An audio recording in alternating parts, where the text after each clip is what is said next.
Today we're going to be talking about Cambly and passing the interview or demo for Cambly Kids.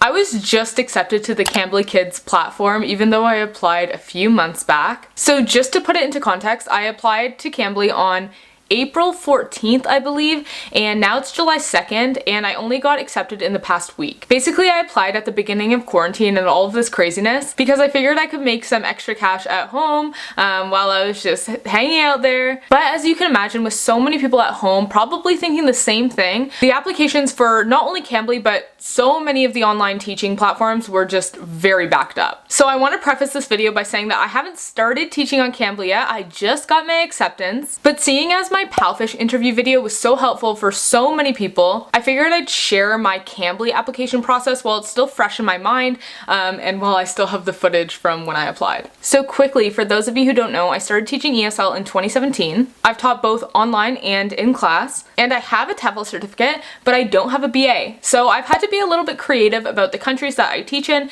and the online platforms that I teach on. I used to work with Palfish, which I don't anymore because I got a higher paying job that was in person, had nothing to do with ESL teaching, and simply the hours were starting to really conflict and I didn't have time for it anymore. I applied to Cambly because although it pays less than Palfish, it seemed to have a lot more flexibility in terms of making your own schedule, and I've started to become really interested in teaching both kids and adults alike, as well as getting to know people from all over the world and having more conversational style classes. So that's kind of what drew me to Cambly, and that's why I applied to Cambly. Now, before anyone asks, in the future I will be making a Cambly versus Palfish video, and I will be documenting my experience teaching on Cambly, but for now, let's just talk about the application process, and then I'll make those videos later when I have more insight. So if you've looked into the Cambly Kids platform, or you're interested in teaching on Cambly in general, and you're kind of curious about how to pass the demo or what they're looking for, in this video I'm going to share all the behind the scenes of the actual day that I applied, what my application looked like, what my background looked like, what I wore, how I spoke.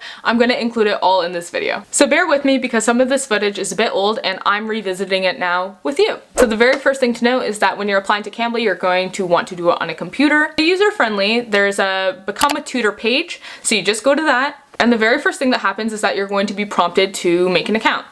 So you can either sign up with Facebook or you can just sign up with your email address. I always just sign up with my email address. I never attach Facebook to these things, mostly because I don't want them to have access to my profile, but also because I delete my Facebook sometimes. Sometimes I don't use it for months or I forget the password or whatever. So I just like to have it separately always. And then right away you're asked to fill in your profile. So I kind of consider this profile as your application. So even after the Cambly team accepts you as a tutor, this is still going to be the information on your profile. So you want to be writing it as if you're writing it to attract students at that time. I'm just going to show you what I put in my profile so that you have a general idea of what I wrote and what I guess they liked. So first you're going to upload a profile picture. I always like to set up a teaching background. You guys can see here that I have this sheet that I got like off of Amazon. It's really cute. I know it's not necessary to have a background, especially if you're teaching just adults, but because I am going to do the kids interview as well, I just figured I'd have it there. And then I'm just going to record it on my computer down here. And then I have a light up here too, which we use for vlogging, and then I always use for online teaching. And then for my profile picture, I take a picture in front of that background. So it looks like I'm already in my online classroom and I look professional. For any ESL company that you're applying to, online or in person, you want to make sure that you're dressing professionally. You should really take into account that different countries have different customs and different things are deemed appropriate in different places. So for me, I always want to make sure that my shoulders are covered, my hair looks somewhat presentable, and that I'm smiling. Something that I always try to remind myself is that learning a language is hard. If you've ever tried to learn a language before, it's very intimidating, and this is something I take into my ESL teachings way further on and past the application process, but you definitely want to be approachable. So the very first thing that they're going to see of you is your picture. So you want your picture to be smiley, approachable, bright. You want to be wearing something nice. For me, I knew that I was going to be applying to the kids program as well, so I wanted to make sure it was something like kid friendly. So for me, that means something nice long sleeved,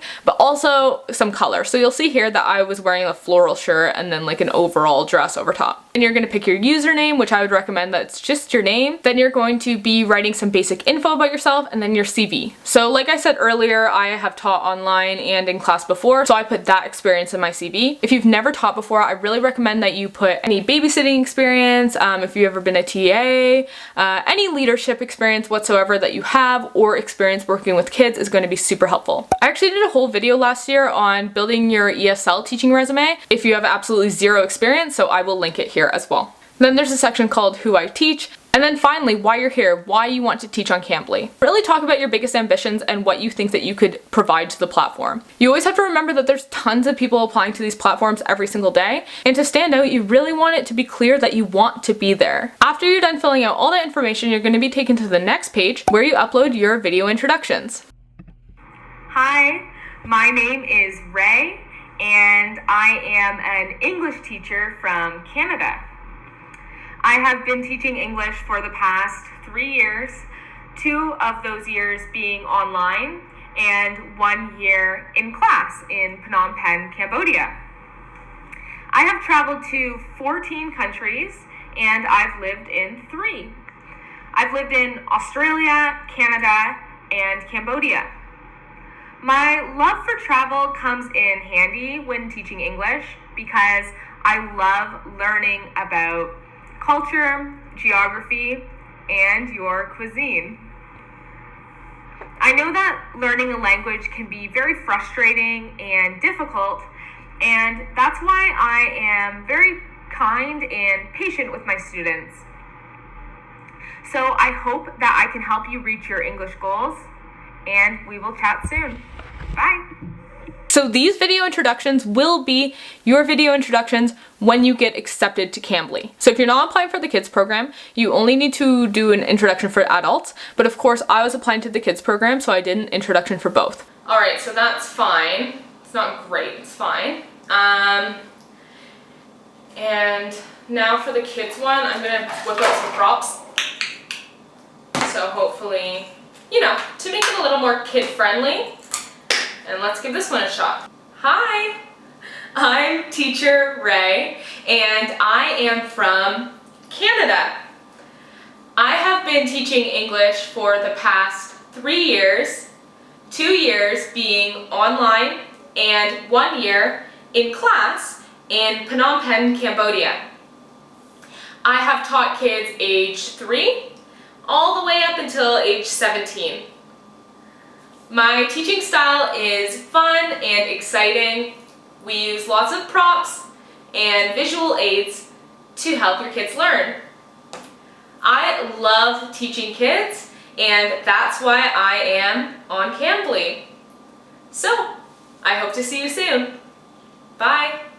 I'm always very conscious about how I'm speaking. So I talked about this in my Palfish video. So right now I'm speaking to you as if you're a friend who is a native English speaker. And it sounds really simple, but we have to be really conscious of how our voices are sounding and the pace that we're speaking when we're speaking to new learners or we're speaking to kids, because those are even 2 different categories on their own. In my opinion, the adult video is a lot easier because all you have to do is slow your voice down, introduce yourself, say what your hobbies are, and basically who you are. Adults are adults, so they'll make the decision based on whether they like you, the way that you speak, if they understand your accent, if you have the same hobbies. I really like movies, so someone else who really likes movies from a different country may be attracted to me, but someone who wants to talk about physics may not have an interesting time speaking to me about art and film. And always keep that in mind when you're doing your intro video for adults. You don't have to appeal to everyone. The more you are you, the more that you're going to attract like-minded students who are going to want to return to you and talk to you every single week or every single day or whatever it is. For kids, I always make sure I have a background, always have props. Like ever since being an ESL teacher, you guys have probably seen this prop before if you've been following this channel because this is my favorite. I love Hello Kitty, so that's something I always talk to my kids about. I love Hello Kitty. And then I always have animals and a backdrop. I have all sorts of things. Something to always know is that I always wear a headset when I'm online teaching. Even in the video that I recorded for you guys behind the scenes, my interview, I was wearing a headset and you can hear background noise, but because of my headset, you couldn't hear it at all from my computer. So that was super awesome. That's why I love wearing a headset, although it's not a requirement on Cambly. So don't rush to go buy one right away, and don't be deterred if you don't have one right now. After you upload your introduction videos, if you had selected that box that said, I'm interested in teaching kids, you're going to be prompted to another page, which is your Cambly Kids demo. So basically all they supply you with is the information that it should be 3 to 5 minutes long, and then they give you a bunch of slides. So it says, show off your ability to engage kids in lessons with a 3 to 5 minute demo highlighting your teaching style. Using the provided sample lesson slides, please target your demo towards a 7 to 8-year-old student with basic English knowledge. Make sure to use plenty of TPR to help our parents understand how their child can learn without translations. Okay, awesome. So I'm going to take a look at the lesson slides here. So for me, we have shapes and colors. So colors of the rainbow: red, orange, yellow, green, blue, and purple. Triangle, square, circle, rectangle. Okay, now we're going to match the words with the pictures.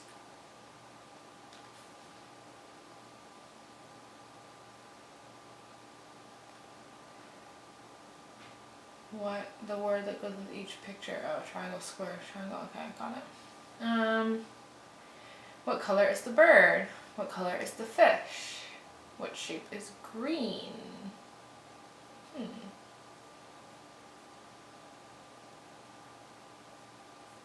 Okay, now I don't have any flashcards here anymore, so I am going to go buy some or try to get some at least markers so that I can make my own, and I will be back. Okay, so I just got back from the store. There were no flashcards, so I got these markers, and I am about to make my own.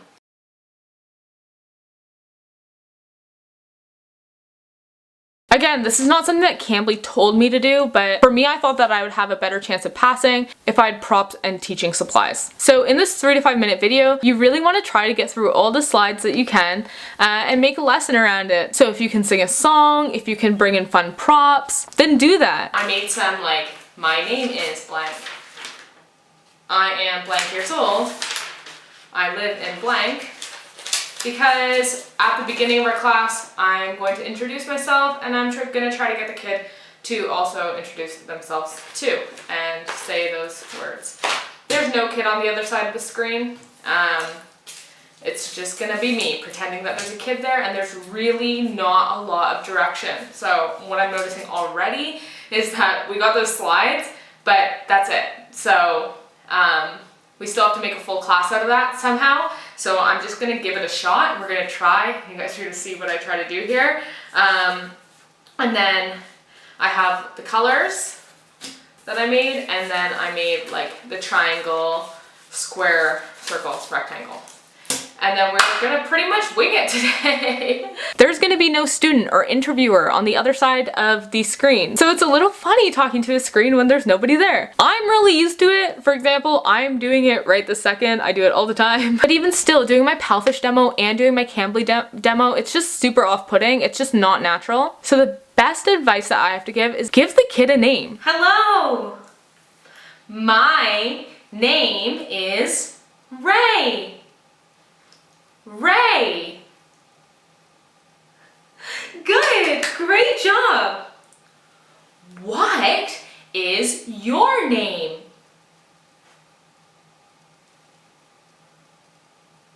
Lily? I named my fake student Lily. They didn't provide me with that, but it just made it easier for me to talk to this child as if they were doing things correctly and doing things incorrectly. Whenever I'm doing a teaching demo for a kid who's not there, you want to pretend that they're getting things right and that they're getting things wrong. So correct them when they make mistakes and congratulate them when they've done well. This will really give the person watching it a better idea of how you will actually behave in the classroom, because we all know that human beings are not going to get things right 100% of the time. So you're showing not only how you deal with victories, but how you deal with problems as well. Blue. One more time. Blue.